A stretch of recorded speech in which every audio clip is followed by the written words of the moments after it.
Hello, good morning. It's Monday the 22nd. I'm FX Plu and this is the market brief.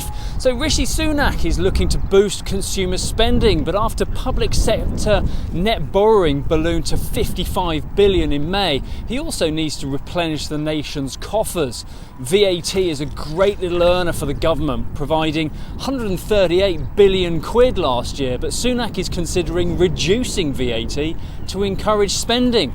It'll be a short-term fix, no doubt, and he'll probably need to look at taxation to help balance the books as the time will come to pay that furlough piper.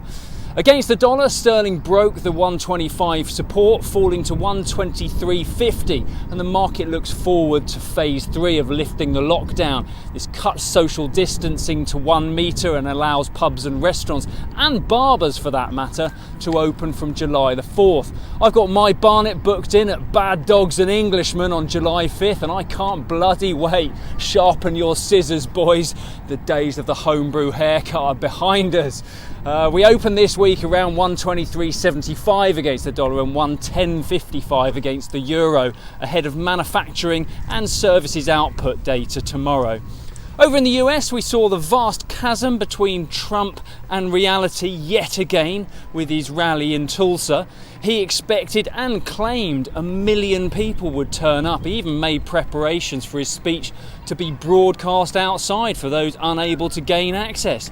What we saw was one large serving of humble pie and a lot of empty seats for dear old Donald to address. The final count was around 18,000. So when he wipes away the egg from his face, hopefully he'll see that COVID-19 is not sufficiently under control for even 20,000, let alone 1 million Trump supporters to be dumb enough to get together for a mass gathering of that scale. Powell's testimony last week was one of considered optimism. He's satisfied with the Fed's approach so far, but he predicted a long road to recovery that's more likely to be counted in years rather than months. The Fed remains in wait-and-see mode ahead of next week's non-farm Thursday. In the Eurozone, Friday's summit was supposed to see the recovery funding plan agreed and possibly even signed off. However, no decisions were made and the issue was kicked firmly down the road. The inability of the EU to make decisions is making the EU a bit of a laughing stock.